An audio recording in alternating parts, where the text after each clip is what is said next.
Hey, sports history fans, this is Ariel Gonzalez from Wrestling with Heels On. Hey, when you go to a sporting event, you don't go there to be meek and mild, unless you live in Japan. You go there to get freaking wild. That means bringing some attitude to your amplitude. How do you do that? You get Racket. R-A-K-I-T. Racket combines a compact 7-inch megaphone, 8 powerful adjustable LED lights, noisemakers, an insert you design, and it's all fully customizable to match your team's colors. Now here's the coolest thing about this product. J.J. Abraham, the founder, was the ultimate cheer dad. He followed his daughter's cheer group around the country, and he saw parents struggling using all sorts of crazy contraptions to make some noise for their kids. And then he had an aha moment. He thought, wait, why not combine all of these doodads into an all-in-one compact device for the ultimate fan? JJ and his team worked 3 years on developing version after version after version until they finally landed on Racket, R-A-K-I-T, so you can make some noise and cheer and be a part of the action. So get out there and let's get loud. Bring a racket to your next game or competition to cheer on your favorite team or athlete. You can customize your racket with your own logos, drawings, and names. Get beads to match your team's colors. Flashing lights add to the excitement. Are you ready to make a racket? Be part of the game. Each racket pack comes with 1 racket megaphone, 1 lanyard to keep a hold of the thing, 2 scratch-resistant bead packs, 1 clear and 1 color of your choice, and a 10-pack of customizable self-adhesive inserts. Currently on sale, wait for it, $24.99. To pick up your racket today, head to myracket.com. That's myraket.com. Now get out there and make some noise.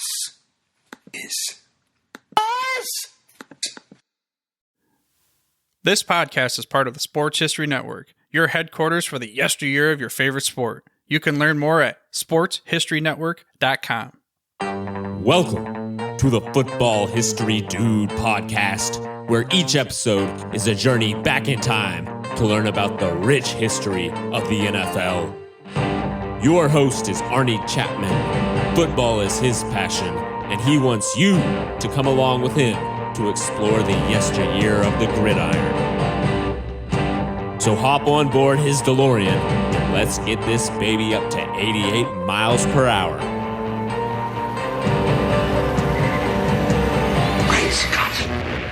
This time we step off the DeLorean. The date is January 29th, 1963, and we're sitting there sipping a cup of coffee, a cup of joe, and we open up the newspaper, and what does the headline say?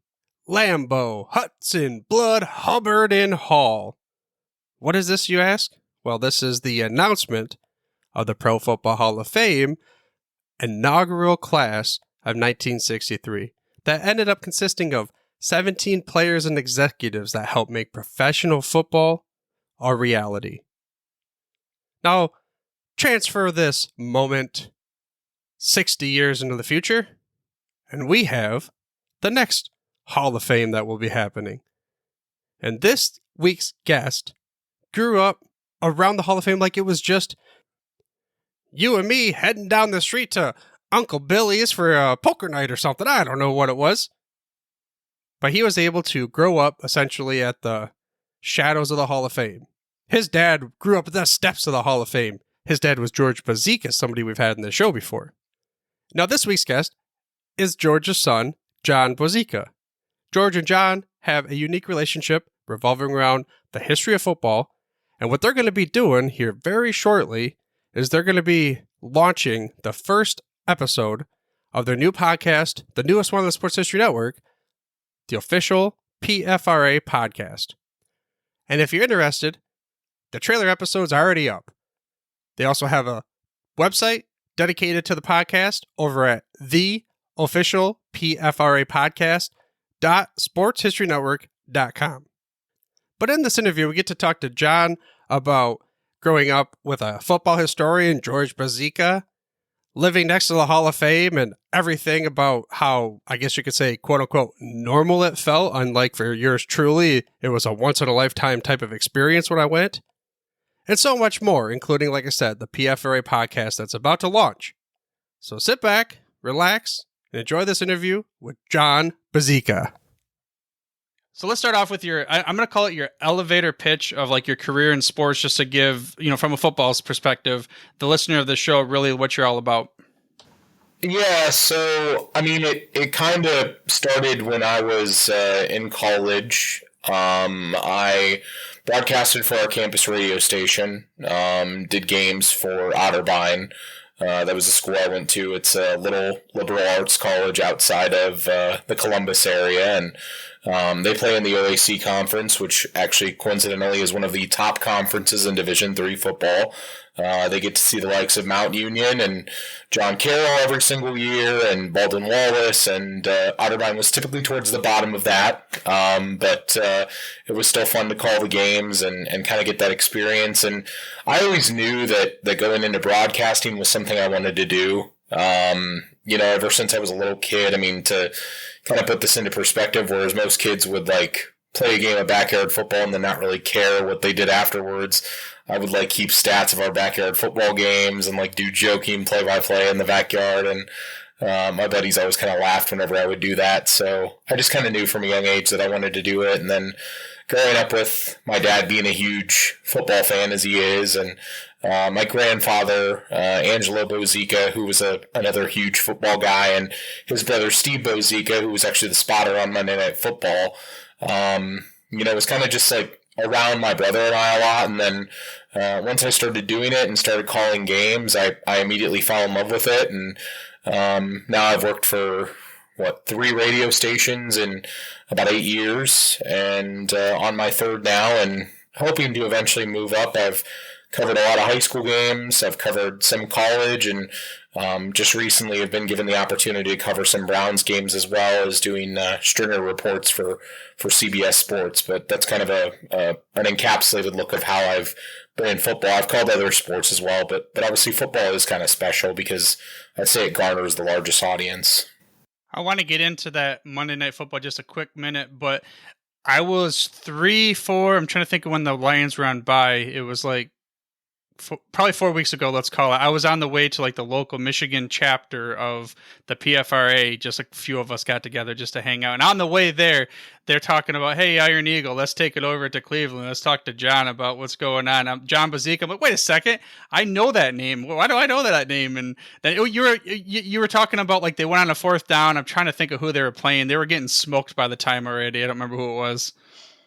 Yeah, it was either the Chargers or the Patriots at that point. It was probably the Patriots if they were getting smoked, because they lost 38-15 to the Patriots and never really were in the game from the start. The Chargers went for it on a 4th down late in the game, and I don't know how Brandon Staley survived that move as a head coach, but he decided to do it, and Cade York missed a field goal wide right. So I guess when you get the other team to miss field goals, it kind of helps you and allows you to keep your job. And Browns kickers seem to miss key field goals more than other kickers. Although as a Lions fan, I'm sure you've experienced plenty of missed key kicks late in games over the course of your lifetime. Yeah, there was a minute where we had Matt Prater. He's cold as ice until he tipped the bottle again. I don't know what happened there. But then before that, almost my whole life growing up, it was Jason Hansen. So I had one of the greatest kickers of all time when I was younger. But then, after him, it was randomness after randomness, and now oh my gosh, I don't know how many field goals and extra points we missed this year. And you can wonder why Guns Mahomey, Mr. Dan Campbell, goes for it on 4th down. Sometimes it's because our kicker can't make it. Well, we had Phil Dawson when I was growing up in Cleveland, and heck, we got a part of the goalpost named after Phil Dawson with the Dawson bar, that part that extends it over the little bent part at the back part of it, because of the game in 2007. He made a field goal against the Ravens where it hit off of one side of the crossbar, off of the back side, it went through, and then it came back. I remember my brother and I watching that game at home and screaming at the TV saying, it's a good field goal, it's a good field goal. And then I think it was Ed Hockley who actually made the call, and we kind of celebrated watching that. It was one of the few good Browns memories I have growing up. There are not many of them, but 2007 was about the only season that I remember good ones. Yeah, I mean, you're talking to both of us, of course. You know, the Lions and Browns have a long history before our time, but we're not a lot of good history as of late. And we'll see. We'll keep going on. And this week, you're actually going to be in Detroit, an away game. So that's kind of cool. They moved it, and maybe we'll get some extra some tickets here for us, or like what do they call revenue for the Ford's Field. It could be. It could be. I keep saying though. I keep tweeting that I'm upset with the NFL for the decision because the Canton Bulldogs and Dayton Triangles in 1923 didn't have the option to fly to Ford Field if they wanted to play in a game on a Sunday like that. But I guess in the modern day NFL it makes more sense. I think it would have been fun to see Nick Chubb try to run through 4.5 feet of snow on this Sunday, but obviously we won't get our wish, and he'll be playing in the nice 70-degree indoor weather that is Ford Field. You know, it would have actually probably been Aeroside Plus for the Browns, considering, like you said, with the running game and everything. And it's like when the Lions played against the Eagles, and I mean, this is only my time, of course. I know back in the day they had all sorts of snow games, but when Brian Westbrook ran for, I don't know, he probably ran for 1,042 yards against us that day. But yeah, he just had a huge game. And Calvin Johnson had a pretty good game too, though, if I remember correct. Yeah, wasn't that the game? It was either Jason Avant or like Calvin Johnson. One of them made like a catch, or maybe it was one of the other Eagles wide receivers, but they made a catch and they went into the ground and like the whole face mask was just covered in snow from top to bottom. I think it might have been Calvin Johnson, but I remember that game when it happened. I think there's something fun about snow games. You talk about that 2007 season with the Browns. Actually, one of the last times they played the Bills since then, but one of the more memorable games that year they played in Cleveland in a snow game, and I think Phil Dawson hit 2 field goals. Jamal Lewis rushed for like 160 yards, and they scored a safety as well and won like 8-0. It was like one of those games where both quarterbacks were like 9 for 25 and like couldn't throw anything right. And I think there's something about snow games. I mean, many of the most historic games in football history have happened in the snow or in cold weather, with the Ice Bowl and with the game in Cincinnati in like 1981. So, there's something about that playing in the elements to me that makes it more football driven than if you're just playing like, in 80-degree weather in a dome. That's not really the elements to me. Yeah, I mean, of course, there's arguments on every side, but I remember, I don't play anymore like I did, but the Thanksgiving game, right? You always play with, you pick up games with your family or friends. And yeah, here in Michigan, there was many mornings on Thanksgiving where we'd have snow. Most of the time, it wasn't extreme snow by any means like they're going to get this week in Buffalo, but it was it's a different element, like you said, to be able to play in that type. And different, it changes the game, too, on how you play. So I guess it's one of those deals. It's just, who knows? We get the other people that on the other side are like, we have the technology to build a dome. Why don't you build a dome? Yeah. I remember playing many a Black Friday game in that, too, and always the amount of unathletic friends and myself that would take to a field somewhere in West Akron was always a good time. We'd get about 3 plays in and be out of breath by the end of it. So it was always fun because we were so full of turkey the day after. And as I said, we were just unathletic to begin with. So, but good memories for sure. I mean, that's a perfect transition into, Akron. I mean, you're growing up in like the hotbed of, where pro football around there in Canton and, unathletic.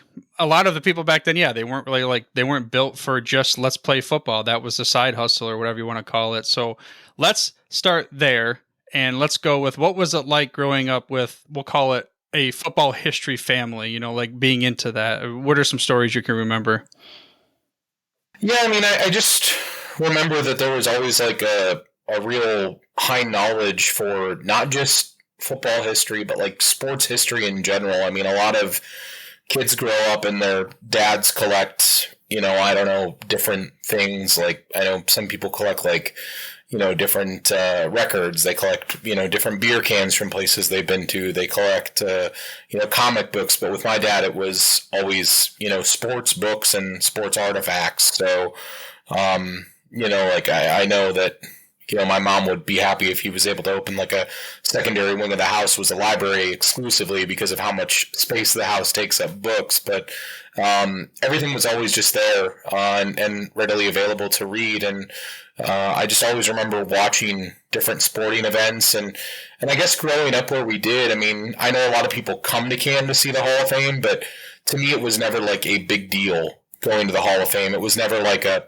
big production because we went when I was really little. I didn't necessarily understand it, but we went. I gained an appreciation for it. And then once I got to be in high school, we went again, and I started appreciating it more. And then, once I got into college and I started getting into broadcasting, we started making it the tradition that my dad and his dad had each year, which is they'd go to the Hall of Fame parade. And this past year, actually, we took my wife's dad and her uncle as well with us, and we kind of made a day out of it. We took some lawn chairs. We went and we sat along the route, and we, talked about the game. And my dad was like kind of explaining all the things around Canton to them because he just, loves the game so much. But I mean, I guess it's just, as long as I can remember, I've had a knowledge of football and sports that most people, necessarily didn't have because they didn't have somebody who was, teaching the game to them, like my dad did with my brother and I. And,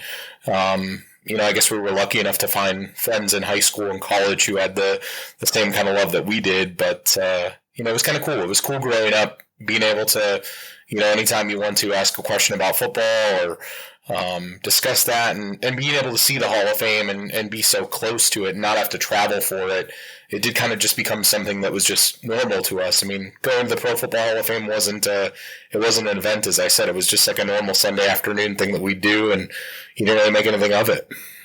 It's my experience growing up was very heavily revolved around football too, but different than yours because it was more the current Lions. I mean, Barry Sanders, I got my coaster right here. Everybody listens to the show ad nauseum. Yeah, this dude's going to talk about number 20 again, and he's going to, idolize him. But I was more like current. It was like what was going on in the Lions at that time. We didn't really discuss the history too much, nor did my father really know much about it. And I didn't have a keen interest until as I grew up. But the Hall of Fame itself, like it was an event. We went there one time in my entire childhood. I didn't go again until 2018 when I went for the podcast. And it was, of course, when we went, it was mostly, we enjoyed the football history, but we didn't understand it, remember it. It was just like, hey, here's a picture of Barry Sanders. Let's go take a picture of it. So I could appreciate your experience, unique experience compared to most other people on this planet, for lack of better terms, which is something you get to do now.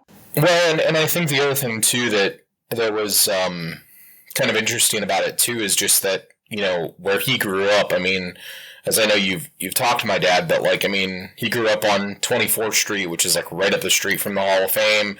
And also as like a kid, we'd go stay with his mom and dad, my grandparents, and, we'd be able to walk out onto their porch, look off to our right, look down 24th Street. It had a big hill going down it, and you'd see the Pro Football Hall of Fame and Facet Stadium and everything that was over there. And it really just, kind of existed in our lives. And I guess because we didn't really, view it like it was something to go to. I mean, because we'd go take walks with our grandfather on, Saturday mornings when we'd stay from a Friday night, and he'd walk us through Stadium Park up to the Hall of Fame. And if it was around the Hall of Fame time, we'd see all the big pictures up on Facet Stadium of who was going in that year. We'd go around town, and like everything in Canton, for those that haven't been, it's very football centric. So, everywhere you go, there's something football related. And again, because he grew up there, my grandfather did and my dad did, it's like they knew all about the history of different things, where the Canton Bulldogs played, where the Massillon Tigers played, where, maybe some of the first plays happened and things like that. So those were, pretty common stories around story time dinner tables, I guess you could say, that we would have on like holidays where, most people, as I said, were maybe talking about other things. We were talking about the history of the game. And also, I think the other interesting thing about Canton and Stark County is the love they have for even high school football now. The Massillon-McKinley rivalry is there every year, and not to say that plays a large role in professional football, but the fact that it's one of the oldest high school rivalries, and I kind of grew up around that as well. It created a love for the sport because it's like a college game. I mean, it's almost like a professional game for those two communities since they don't have pro teams anymore. When those two teams meet, it's like 18 to 20,000 people go to the game, and to someone who was like 7 when they went to their first game, that seems like, tons of people and like the biggest event of a lifetime. And just getting to grow up around that, it kind of gave me a unique perspective of the game, I guess. It's kind of like where I grew up was a tiny little like touristy town in Michigan. And at the time, well, I shouldn't say I grew up, but I grew up near it. I went to school there. So then when I left for a little bit and I came back, and as you get older, it's like, wow, this is actually pretty cool. It's like I appreciate it more, and I appreciate why other people always wanted to travel. It's considered, I don't know if it's like the number 2 or it's like, it's one of the biggest like touristy destinations in Michigan, just period. And they, it's growing up, you're like, oh, okay, cool. But to a different level, you enjoyed football as opposed to I didn't really care about what was going on. And same concept. Do you like go back ever? And, like when you're there, does it like something like what's a moment that when I said that just pop in your head when you're walking through the hall and you're like, this is when I went there with my grandpa or somebody?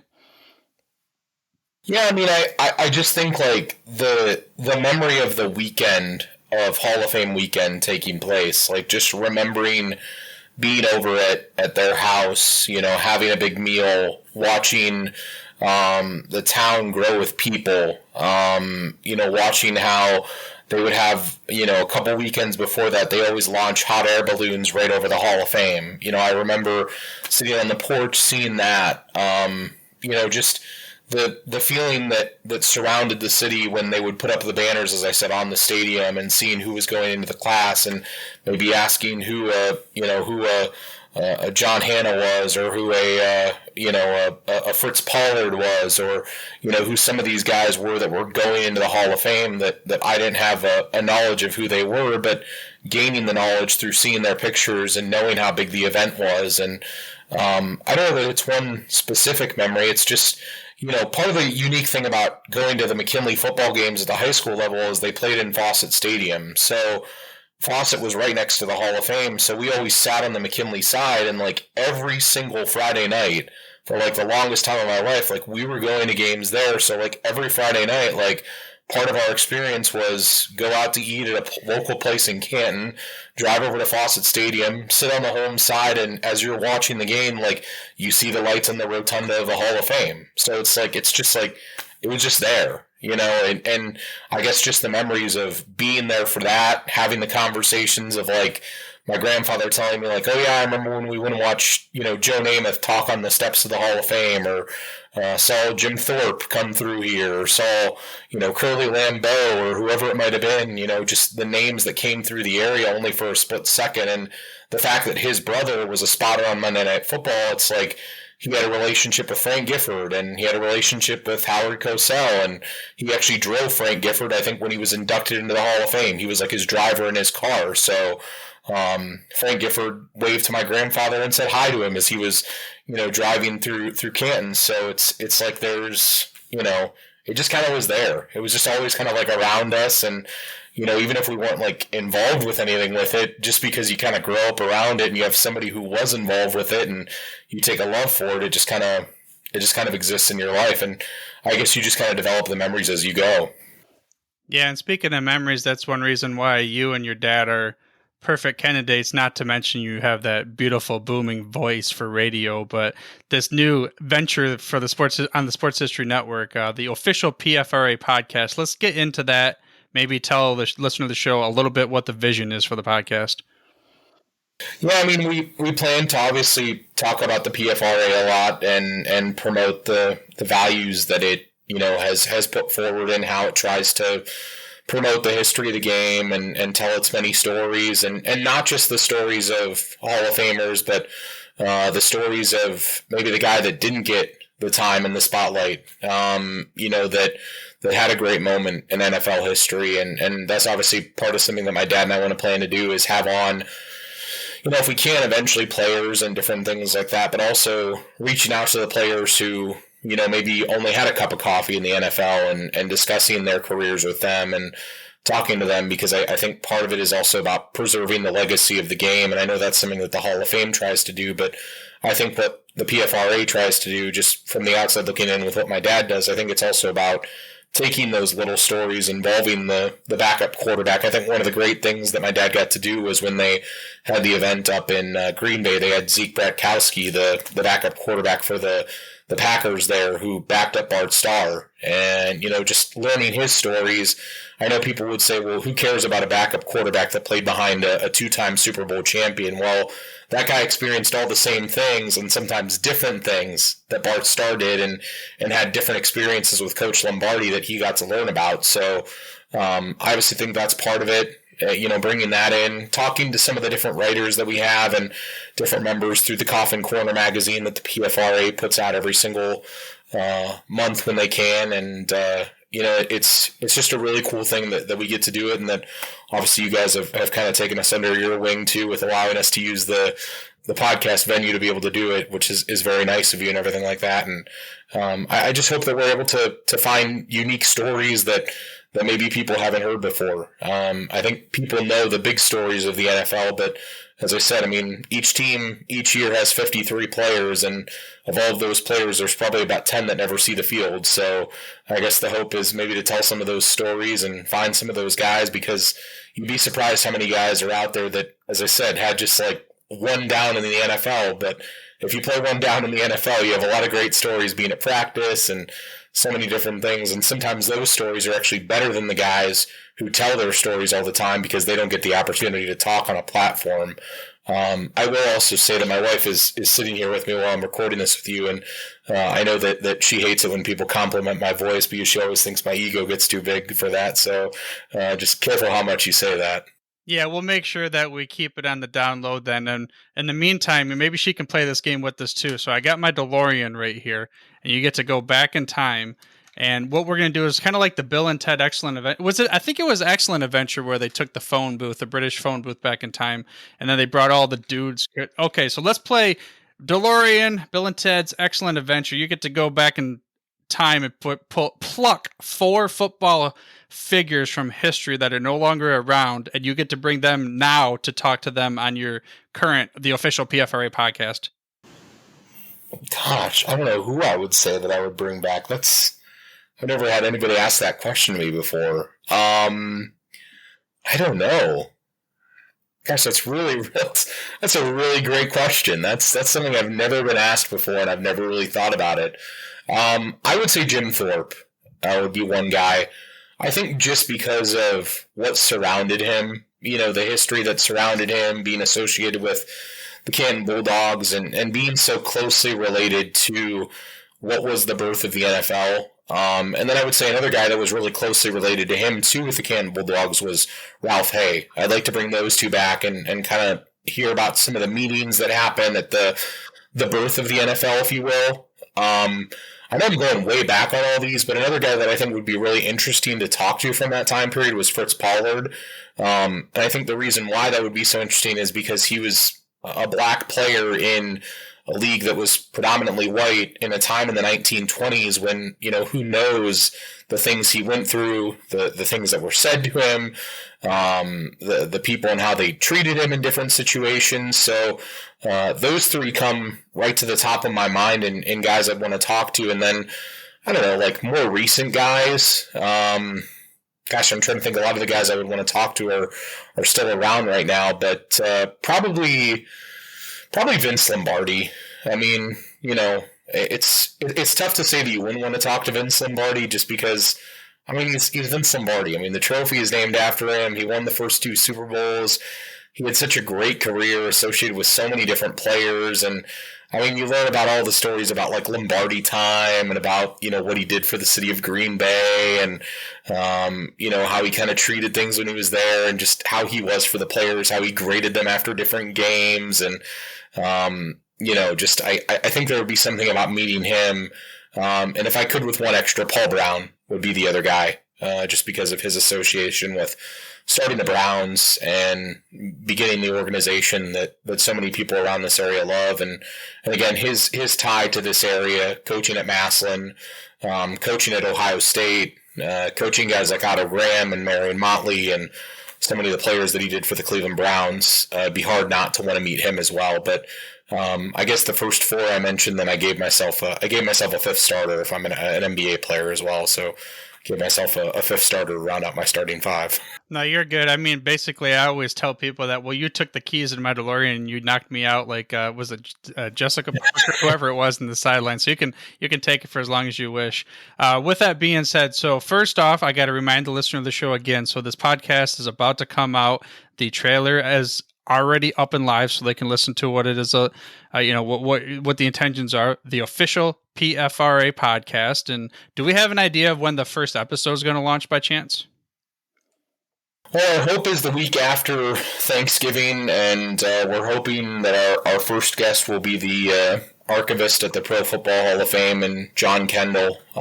We've both kind of developed a really great relationship with him over the time when I worked in radio in the Canton area, and then my dad, through doing different things with PFRA, has oftentimes gone there to research things, and he's always been very welcoming to anybody. So he's kind of our hope for our first guest, and again, that's the week right after Thanksgiving. We're hoping to kind of put that together and hopefully have a first show launched, and then we're hoping to make it as often as we can. It just really kind of depends around our schedules and when we can get guests. I think we want to make it so that we have a guest each time because, again, I mean, there's stories that both of us can tell, but there's something about, having a third voice, and someone who's associated with the game and has stories that can add some color to it that I guess two guys from Northeast Ohio can't necessarily bring each and every show.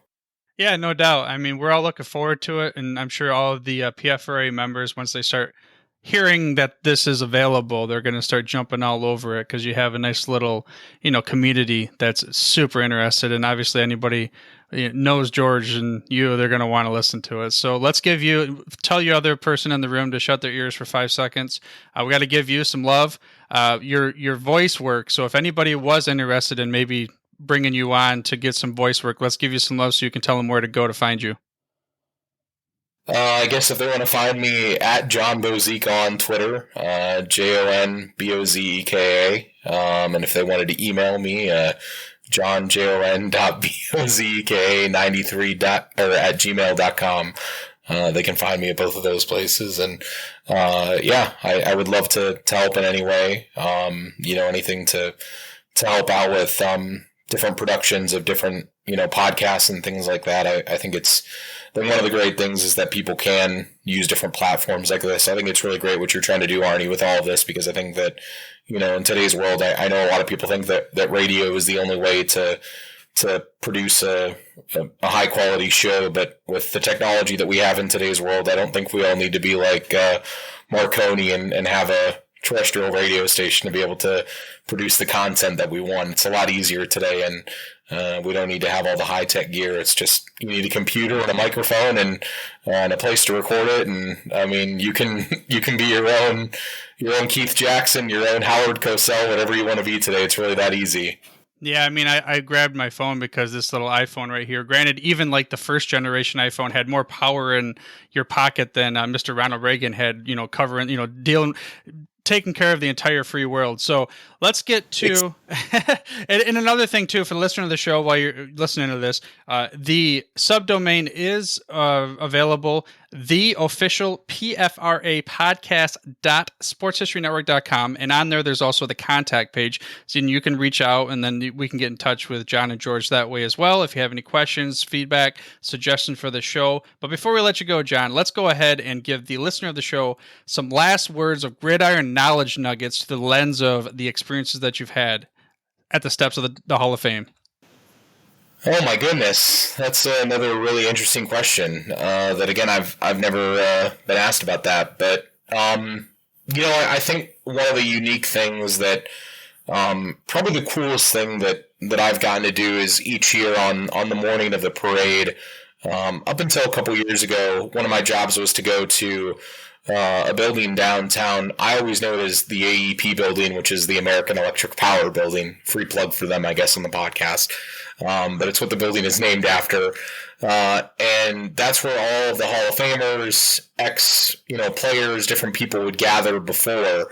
And I always knew people that were like kind of help organizing it in there, and they would have breakfast for them in there. They would have drinks for them in there, all types of different things. And just getting to spend time interviewing different players, like talking to one guy that always comes to the top of my mind is Willie Lanier, the fantastic linebacker that played for the Kansas City Chiefs in the 1960s. And, I thought that we were going to have a simple conversation about football, and he ended up talking about the book Don Quixote, and like had some really existential quotes about the game that had nothing to do with the X's and O's of it. Anthony Munoz and I, the left, I think it was left tackle or left guard or lineman that played for the Bengals, he and I kept playing like interview tag the whole time. I ran into him on a Thursday, and he said, I'll do that interview for you. And then I ran into him Saturday morning. He said, I want to go eat breakfast. And then finally we got to do the interview, and we only got to talk for a minute because they called him downstairs, and he all of a sudden didn't have time. But he was very gracious and taking the time to talk. Fred Biletnikoff was really, really cool. I remember my broadcast partner was there, and he was trying to get a picture of Fred Biletnikoff and I, and as he was doing that, Biletnikoff kind of yelled at him and said, "Would you get that camera out of our face, man?" Which was kind of funny. Actually, all the Raiders from that team that I talked to kind of had that attitude, because that was the same year that Kenny Stabler went in, and I talked to Biletnikoff, who obviously threw to him, or he threw to, and then I obviously talked to Dave Casper, who he also threw to, and like Dave Casper only gave me like 2 questions, and like got mad at me when I didn't ask something about Ken Stabler. I told him, I was like, oh, it's going to be about Ken Stabler, and then I started asking him something else, and he was like, you broke my rule, I'm out of here. And that was kind of funny how he did that. The one thing that I regret, and it was something that my wife and my parents and some relatives pointed out to me, is that there was a picture taken of me, and I'm on my phone, and Brett Favre is like 3 steps in front of me, and I'm on my phone, and I could have obviously turned around and talked to him, but the issue was that he was going in that year, and I guess through kind of reading the room of those situations, you never really talk to the guys who were going in, because one, they're either very hungover that morning from the night before when they were celebrating at a country club in the Canton area, or they really don't want to give you any of their time. And typically it's the first of those two, that they are typically very hungover from the night before. I've seen many a player walk in with sunglasses and with a hat on and with, about 3 pairs of shirts on to try to cover up some of the things that they might have been doing the night before. So, but it's always just, it's so cool that. And then the last story I'll tell you was, Jackie Slater. He played for the Rams, really great lineman, I want to say. And he and I have gone back and forth about doing an interview, and eventually one of the things is the room where these guys would eat, because I was media, they would never let me in there, because they knew if they did that I would just interview everybody who was in there, and those guys would never have any time to eat. So Jackie Slater was like one of the last 3 players that was in there, and I pushed my way into the room and sat next to him, and he and I started chatting, and we had a conversation, and we were going back and forth, and we did an interview, and he was great with it, and some great stuff that he told me. And then he's coming down the street in the parade, and I'm sitting in like the front row after that, because I was able to pick up and sit with my wife and my dad and mom. And as he's going down the parade, he points at me, and he starts giving me the business in the middle of the parade, and I kind of give it back to him a little bit. But it's really cool to have those little moments to connect with players. Gosh, I'm remembering more stories as I'm talking to you, and I don't want to take up too much time here, but I remember sitting outside of a building and seeing Joe Namath on the other side of a glass window, and I'm trying to like knock on the door to get in, and they won't let me in to talk to Joe Namath. And then last 2 things I'll say. One, Lawrence Taylor sitting outside of the Civic Center in Canton, smoking a cigarette. And I walk up to him and I said, "Hey, LT, can you give me 5 minutes for an interview?" And he said he couldn't. He said he just wanted to relax and didn't want to be talked to. And I granted that. But he and I had a conversation, and for as mean as he was on the field, he's very nice off the field. And then last thing, I interviewed Jack Youngblood, who played for the Rams. He had a big cigar in his hand. He puffed the cigar out, and we were talking sports and politics at the time, and he and I disagreed on the political side of things. And he took a big puff of his cigar, and then he blew the smoke right into my face after I disagreed with him on politics. So as mean as he was on the field, I guess he was just as mean off the field, I guess you could say. But just being around those guys, hearing their stories, spending time picking their brains, it's just, they want to be talked to. And I know a lot of times people would say that they don't want the attention, they just want to be quiet, but they like reliving the memories, and it's cool to kind of drag some of those things out of them. And I know that some of them have diminishing memories with different things they've been through, and sometimes you say some of them and it like jogs their memory about something, and it's just like you never know when a little phrase is gonna jog their memory about a coach or a player or somebody that they played with. So it's just cool to be around them for that period of time, and I guess that's the one memory, and the overall memory is getting to talk to those guys. That's what's really stood out to me. Thank you for listening to this episode of the Football History Dude. To make sure you're the first to get the next episode, please subscribe on your podcast player of choice and head on over to thefootballhistorydude.com for the show notes and more information on the history of the NFL. And remember, dudes, where we're going, we don't need roads.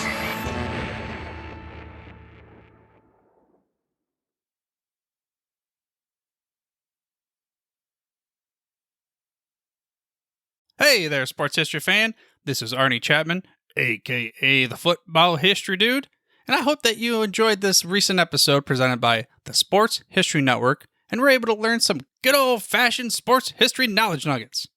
I started the Sports History Network back in 2020 with the mission to help podcasters find a community of like-minded sports history nerds, as well as helping aspiring podcasters to start their own shows. We have a little bit over 30 shows on the network right now covering all sorts of sports history, but as far as I'm concerned, we're just at the toothpick in the ocean moment, that can't even figure it out because there's so much more coming. We wanted to create the ultimate headquarters for sports yesteryear, starting with Podcast Network and our website, but we're going to continue to move into other mediums as well. And here's the cool part, because we want you to be part of our team. So if you're interested in starting your own podcast, or maybe being a guest on one of our shows, or who knows, maybe even writing an article for us over on the website. Seriously, all you gotta do is reach out to us on the contact page over at sportshistorynetwork.com. You can be as technologically savvy as a Neanderthal tapping on a stone trying to figure out this whole hieroglyphics thing back in the day. Again, it doesn't matter, because even if you don't understand the whole podcast space, we have a production team that can pretty much help you out with doing everything. All you gotta do, head over to sportshistorynetwork.com, head to the contact page, fill it out. That message goes right to me, and I'll reach out to you as soon as I can. But for now, dude, I'm through if you're through.